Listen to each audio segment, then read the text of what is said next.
자, 여기 계약에 대해서 들어가 있는데요. 이제 채권과 채무, 그래서 계약이 뭐냐? 상호간에 뭐를 발생시킨다? 아, 약속이랑 다르다 그래서 계약은 법적인 효력이 있는 거야. 그래서 계약은 그냥 니네들끼리 하는 구두 약속이랑은 좀 달라. 상호간에 뭐를 만들어내는 거야? 채권과 채무를 쌍방으로 만들어내는 거야. 그래서 그냥 예를 간단하게 들어주면 내가 이거를 세빈이한테 팔기로 했어. 너는 사기로 했어. 둘이 계약을 체결했다. 그러면 난 이걸 너한테 뭐 해줘야 될 의무가 생겼어? 이거를 너한테 줘야 될 의무가 생겼고 나는 너한테 어떤 채권을 가졌어? 너의 돈을 내가 달라고 할 수 있는 채권을 가졌어. 매매대금 청구권이 생긴 거야. 그러면 너는 반대로 무슨 채권이 생겼어? 그림을 양도받을 채권이 생긴 거고 너는 어떤 의무가 생겼어? 그렇지. 매도인에게 대금을 지급할 채무가 생긴 거야. 그래서 상호간의 의무와 권리를 발생시키는 걸 우리는 계약이라고 불러요. 그죠? 사람은 살아가는 동안에 여러 가지 약속을 하는데 계약도 하나의 약속이다. 하지만 이것은 친구와 뜻이 맞아 주말에 영화를 보러 가자는 약속과는 다르다. 일반적인 약속처럼 계약도 의사표시가 있는 것은 맞지만 계약도 의사표시가 있어야 되는 것은 맞지만 이때 의사는 일정한 법률 효과를 발생시킨다라는 목적으로 하는 점에서 차이가 있대요. 그래서 계약의 목적은 뭐야? 법률 효과를 발생시키는 걸 목적으로 해. 여기까지 괜찮죠? 한 예로 매매 계약은 팔겠다라는 일방의 의사표시와 사겠다라는 상대방의 의사표시가 합치함 둘이 맞아떨어지면 성립하며 매도인은 매수인에게 뭐를 줘야 돼? 물건을 매도인이라고 했으니까 판 사람과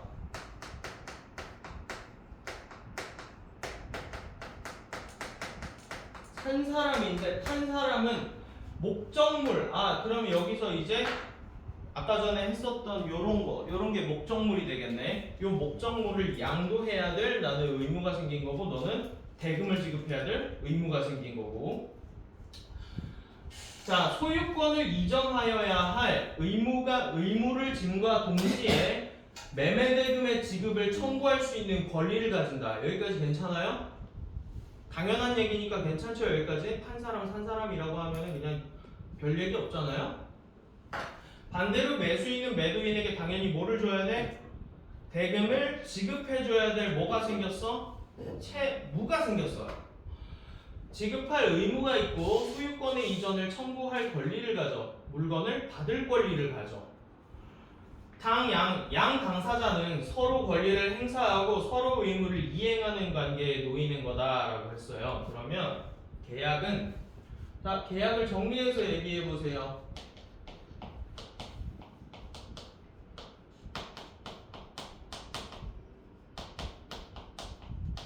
상호간에 뭐를 목적으로 하는 거야? 법률 효과를 만들기 위한 목적이야.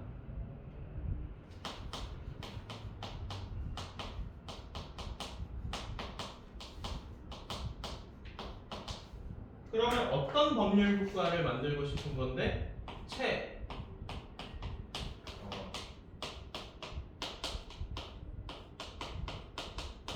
이거를 상호간에 발생시킬 수 있게 되는 거네. 의무와 권리를 양방으로 발생시킨다는 거예요. 그러면 예를 들어서 매도인은 무슨 채무를 가져? 뭘 줄? 그렇지. 목적물을 양도할 의무가 생긴 거야.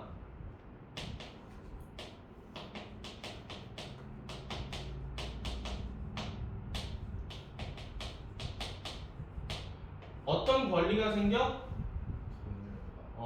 그래. 대금 뭐 이런 어려운 말 쓰지 말자. 그냥 돈 받을 권리가 생기는 거지.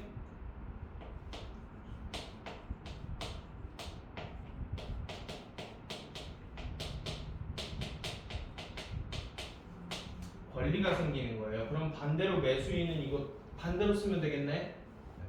그러면 이거 매수인은 굳이 안 써도 되죠?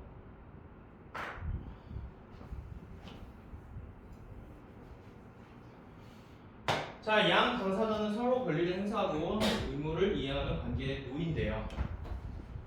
그럼 채권은 어떻게 돌아가는 걸까? 일반적으로 파는 채권, 국채, 기업채, 회사채 뭐 이런 거. 어떤 채권이 생겨? 그치? 내가 채권을 너한테 양도해야 될 의무가 생기는 거고, 그러면 난 무슨 권리가 생겨? 이자와 원금을 지급받을 권리가 생기는 거야. 이처럼 의사표시를 필수적으로 하여 법률 효과를 발생시키는 행위를 우리는 법률 행위라고 하는데, 자, 그러면 우리 어렵게 생각하지 말고 뭐가 법률 행위다? 의사표시를 통해서 하는 걸 우리는 법률 행위라고 해.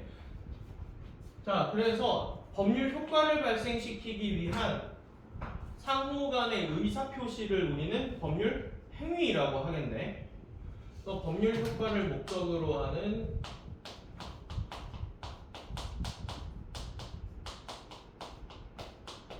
이거를 법률 행위라고 해요.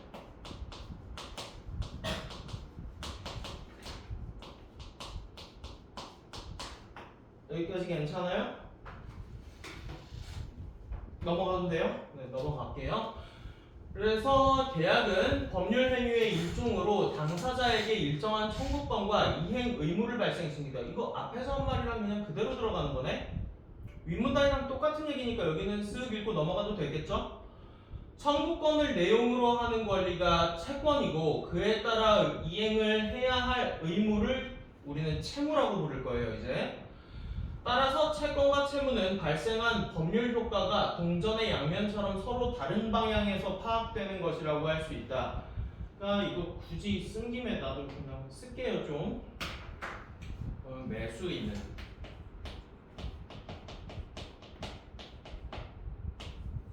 어떤 채무가 생겨?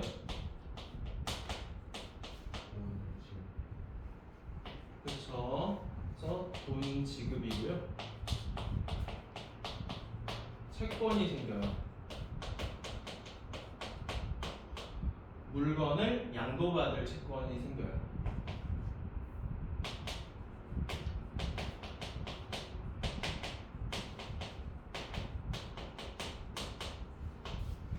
그렇죠? 그래서 이렇게 동전의 양면처럼 이렇게 돼 있다.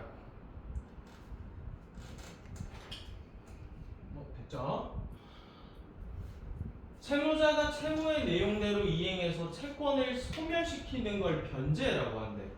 그러면 자, 매도인이 변제하려면 어떻게 해야 돼? 매도인이 변제하고 싶어. 물건 주면 돼. 그러면 매수인이 변제하고 싶으면 뭐 하면 돼? 돈 주면 돼. 여기까지 괜찮죠? 그래서 변제라고 하나가. 자, 그럼 여기서 알 수 있는 거, 채무를 계약 내용대로 이행하면은 채권은 소멸한다. 그럼 누구의 채권이 소멸하는 거야? 내 채권이 소멸하는 거야? 상대방의 채권이 소멸하는 거야? 그럼 상대방의 채권이 소멸하는 거지.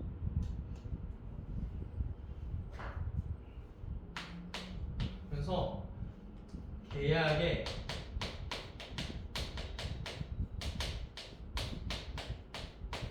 의무를 이행하면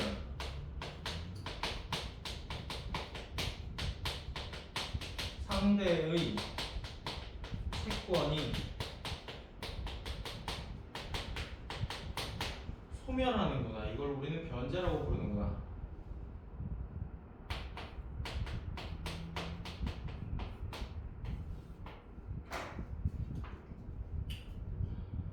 자, 갑과 을은 소유한 그림 A를 갑과 을은 을이 소유한 그림 A를 갑에게 매도하는 것을 내용으로 하는 매매 계약을 체결을 했대요. 자, 그러면 매도인이 누가 됐어요? 이제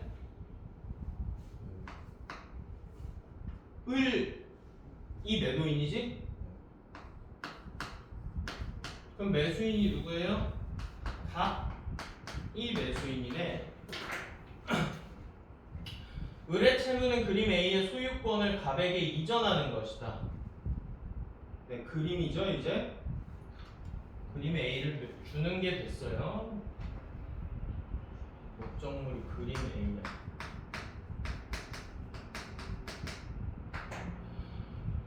동산인 물건의 소유권을 이전하는 방식은 그 물건을 인도하는 것이다 라고 되어 있어요. 여기 혹시 모르는 단어가 나오는 것 같아서, 자, 동산이 있고 동산의 반대가 뭐야? 너네는 아는 단어 이거. 동산의 반대 부동산이야. 움직일 수 있는 걸 동산이라고 하고요, 움직이지 못하는 걸 부동산이라고 해요. 대표적인 게 토지, 건물 이런 거. 물건을 인도하는 것이다. 갑은 그림 A가 너무나 마음에 들었기 때문에 그것을 인도받기 전에 대금 전액을 금전으로 지급했대. 자, 그러면은 얘는 돈 지급을 미리 한 거지. 얘는 뭐가 없어졌어 이제? 매도인에게 채권을 없앤 거지. 그래서 얘가 매수인이 대금을 선지급하면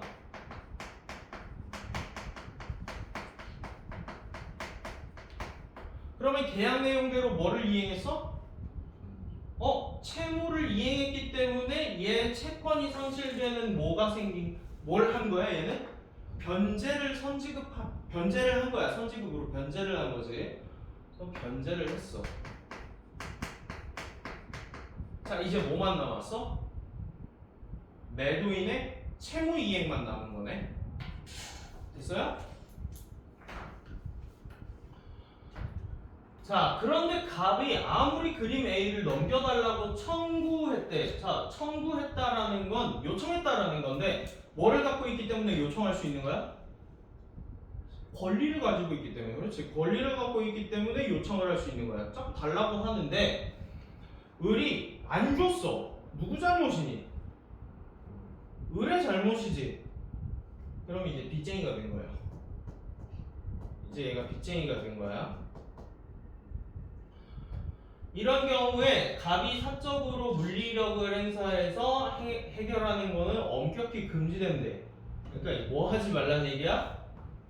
가서 줘 패거나 달라고 협박하거나 아니면 감금하거나 이러면 안 된다고. 당연히 안 되는 거잖아. 이건 사적 부재잖아요.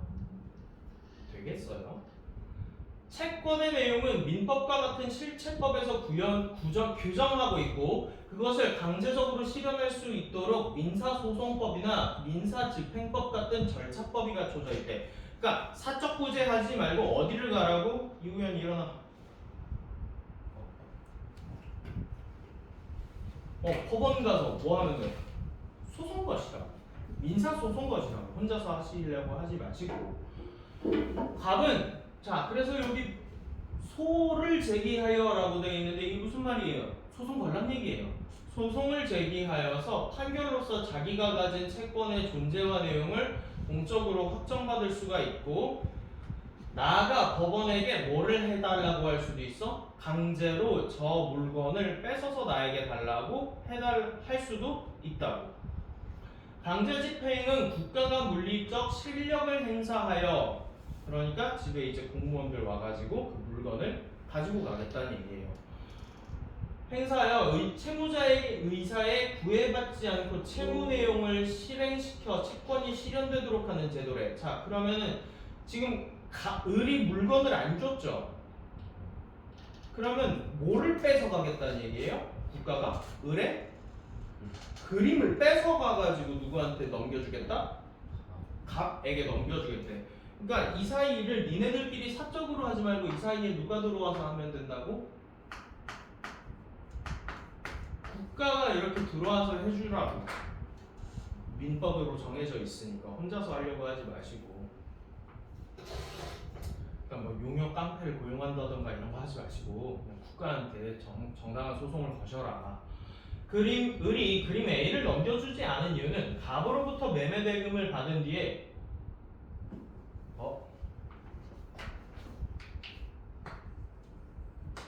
을의 과실로 불이 났대. 자, 누구 잘못?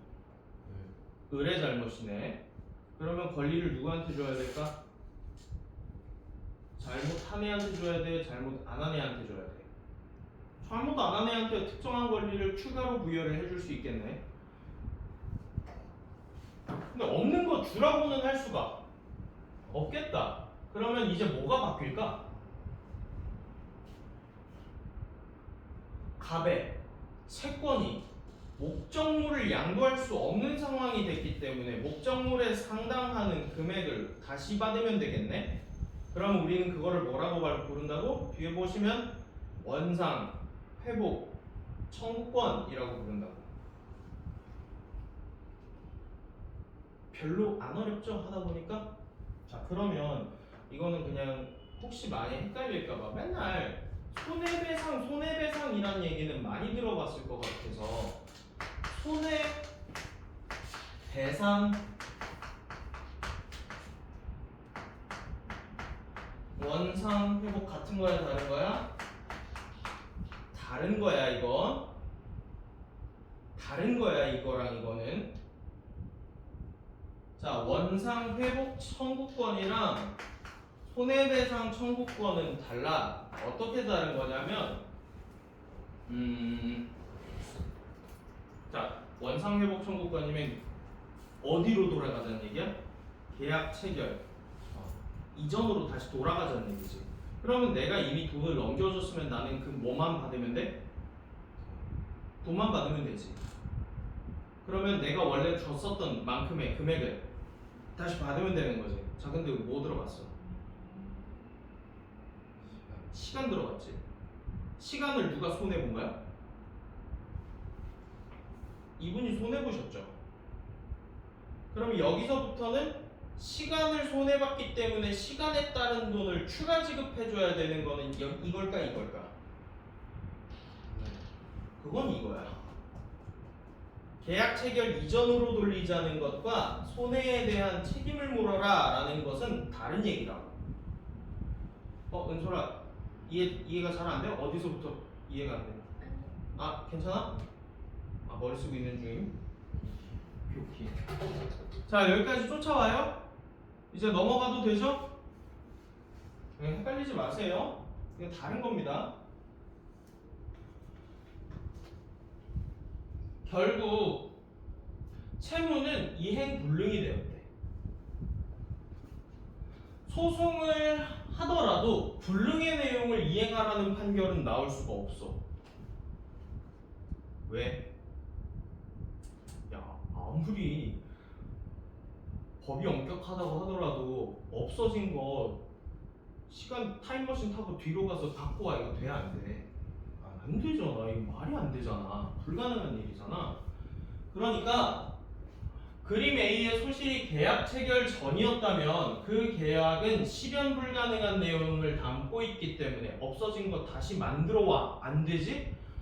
체결할 때부터 계약 자체가 무효래. 언제면 계약 자체가 무효가 돼?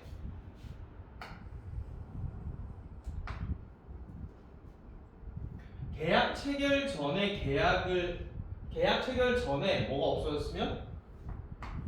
그림 A가 없어졌으면 애초에 실현 불가능한 계약을 누가 한 거야? 을이 한 거지. 이 새끼 순나고 사기꾼이네? 없는 거 팔겠다고 했으니까. 그러면 무효야. 이행불능이 채무자의 과실 때문에 일어난 거면 채무자가 채무불이행에 대한 책임을 져야 된대. 사기친 거지. 이놈의 과실이지. 그러면 이놈한테 뭐가 더 추가로 들어가야 돼요? 얘한테 책임이 더 들어가야 돼. 그러면 새로운 책임이 생길 텐데 어떤 책임이 생길까? 자, 목적물 양도가 불가능해졌죠. 근데 얘 대금 선지급했죠. 그러면 목적물 양도가 불가능해졌으니까 뭐를 다시 돌려받으면 돼?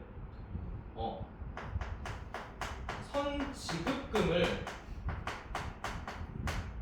다시 받을 권리가 생기지. 다시 받을 권리가 생기지? 목적물을 다시 어떻게 내놓으라 그래요? 그러면 얘도 이제 목적물을 양도할 수 없게 됐으니까 어떤 채무가 책임이 생긴다고? 선 지급금을 줄 책임이 생겼다고.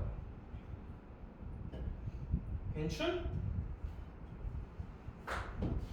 이때 채무불이행은 갑이나 을의 의사표시가 작용한 것이 아니라 매매 목적물의 손실에 따른 이행불능으로 말미암은 것이다. 자, 얘네 계약했어 안 했어?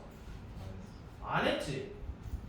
근데 불의의 사고라는 과실 혹은 뭐 원래 없었다거나 아니면 계약 체결한 다음에 불에 탔다거나 해서 이행불능 상태가 된 거는, 자, 이행불능이 됐어.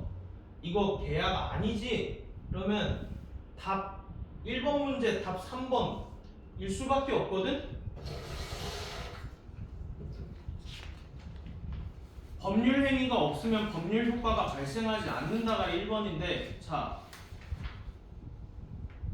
의사표시 없이 효과 가능하죠? 어떻게 가능해요? 이행불능이 됐잖아. 이행불능, 그림의 소실이라는 건 법률 행위가 아닌데 뭐가 생겼다고? 책임이 생겼지. 그치? 법률 효과가 생겼지. 그러니까 답이 3번이라고.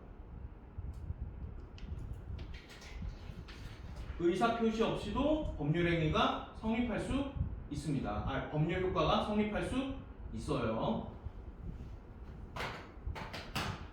자, 이러한 사건을 통해서도 법률 효과가 발생한다. 답 여기 3번 써져 있네요. 채무불이행에 대한 책임은 갑으로 하여금 계약을 해지할 수 있는 권리를 가지게 한대요. 갑이 계약 해지권을 행사하면 그때까지 유효했던 계약이 처음부터 효력이 없는 것으로 돼서 이때 계약 해제는 일방의 의사표시만으로도 성립한대. 상호간의 계약 체결이 아니라 갑이 계약 없애줘 라고 하면은 그냥 없어지는 거야. 얘가 책임져야지. 오케이? 이러한 법률 행위를 우리는 단독 행위라고 한대요. 여기도 마찬가지 뭐예요? 계약이 없었는데 법률 효과가 발생을 했죠.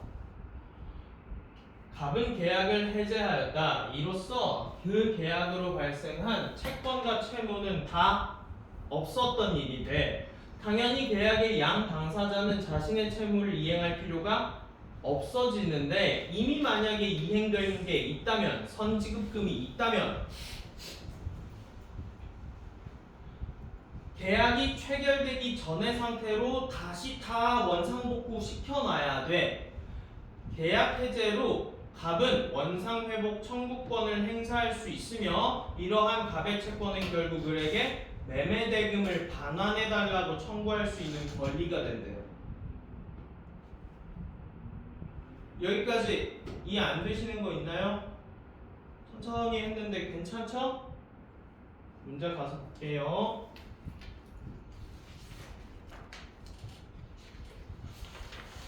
자, 윗글의 내용과 일치하지 않는 것은 했는데, 실체법, 우리 민법에는 청구권에 관한 규정이 있죠? 그러니까 뭐 이렇게 사적 부재 하지 마시고 웬만하면 법적으로 해결을 보셔라 라고 한 거고요. 절차법에는 강제집행제도 있대요, 없대요? 있대요. 안 주면은 이제 소송 걸면은 국가가 가서 물리적으로 강제로 뺏어올 수 있게 한다 라고 했죠. 자, 법률 행위가 없으면 법률 효과가 발생하지 않는다 라고 했는데, 법률 행위가 없는 경우에도 법률 효과가 발생하는 경우가 있었죠. 법원을 통해서 물리력으로 채권 실현이 가능하죠. 공무원들 가서 뺏어옵니다. 실현 불가능한 것을 내용으로 하는 계약은 무효가 돼요. 원상회복 청구권이 당연히 이제 매수자에게 가게 되겠죠. 계약 해제권이 먼저 가고, 계약을 해제하면은 원상복구를 해줘야 된다. 손해배상 책임이랑은 다른 거니까 헷갈리시면 안 돼요. 넘어가서요. 자, 기역 니은에 대한 이해로 가장 적절한 것은 이렇게 되어 있네요. 기역은 을의 채무고 니은은 갑의 채권이네요. 자, 을의 채무 뭐예요?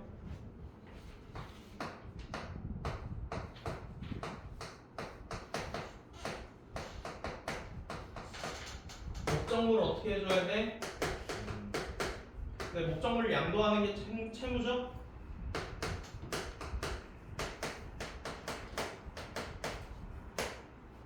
그러면 니은은 갑의 채권인데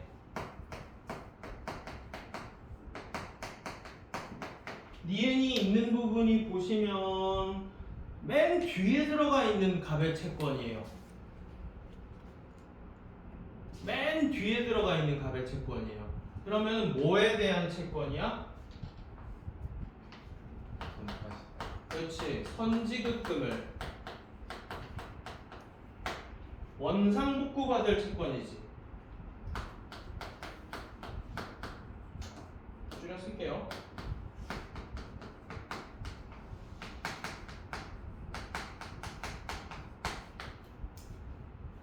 자, 기업은 매도인의 청구와 매수인의 이행으로 소멸한다 라고 되어 있어요.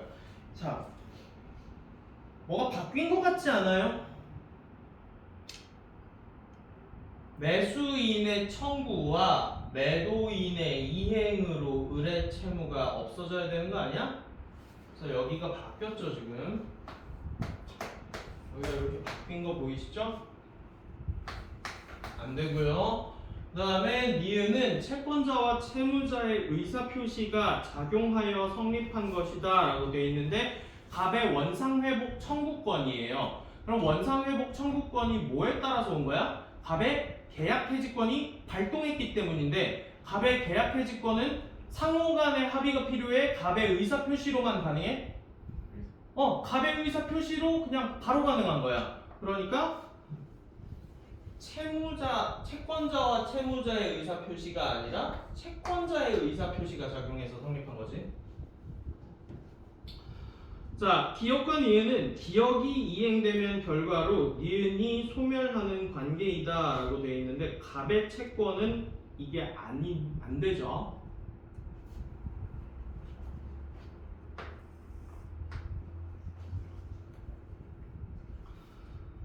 자, 기업과 니은은 동일한 계약 효과를 서로 다른 측면이에요. 자, 이거 동일한 계약 효과입니까? 다른 계약 효과인데요. 아예 계약 내용이 달라졌잖아요.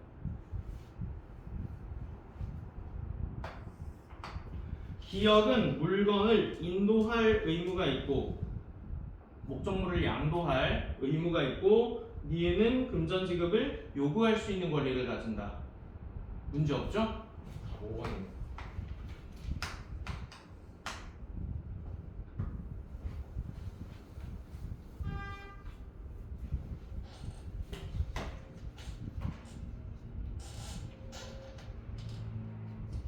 자, 가의 상황에 대한 설명으로 적절한 것은 돼 있는데 가의 상황이 어디 보자. 어디 갔을까? 네, 을이 그림을 이제 을의 잘못으로 그림이 타 없어져 가지고 결국엔 채무가 불능되었대요. 채무 이행이 불가능해졌대. 자, 그러면 을의 과실로 이행이 불능되어 갑의 계약 해지권이 발생한다. 네.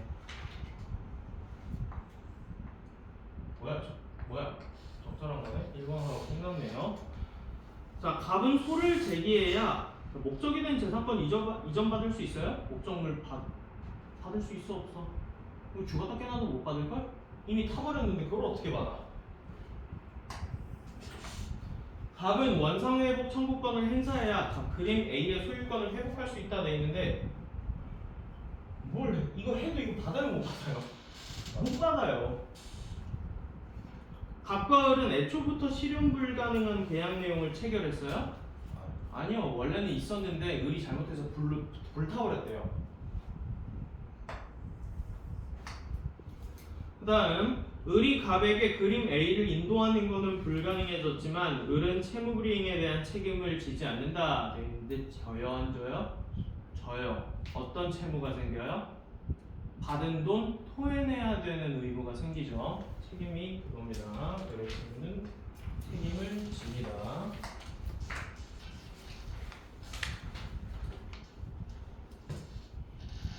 자, 증여라는 게 있대요.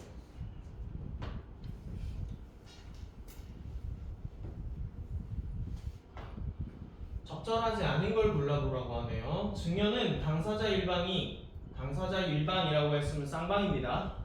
당사자 상호 간에 자기 재산을 무산응으로 상대방에게 줄 의사를 표시하고 상대방이 이를 승낙했대요. 자, 법률 행위예요. 맞죠?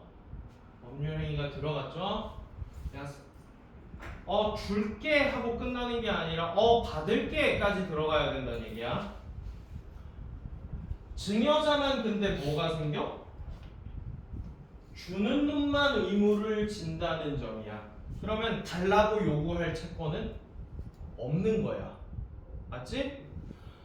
유언은 유언자의 사망과 동시에 일정한 법률 효과를 발생시키는 거래. 자, 법률 행위 없었죠? 나 죽을게, 죽어, 뭐 이런 거 없었잖아요. 목적으로 하는데 유언자의 의사표시만으로 유효하게 성립하고 의사표시 상대방이 필요 없다는 점에서 증여와 차이가 있대요.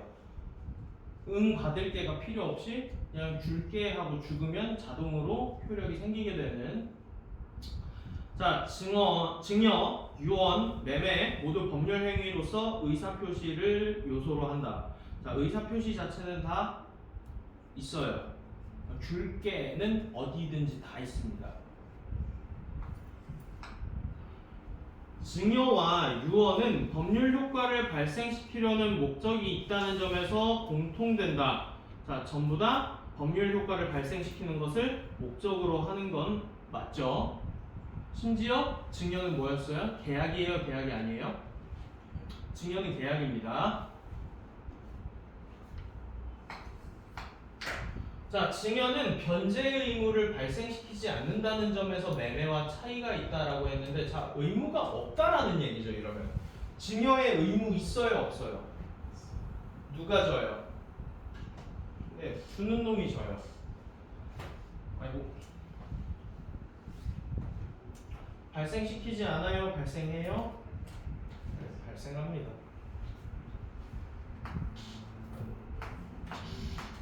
그래서 답이 3번이고요.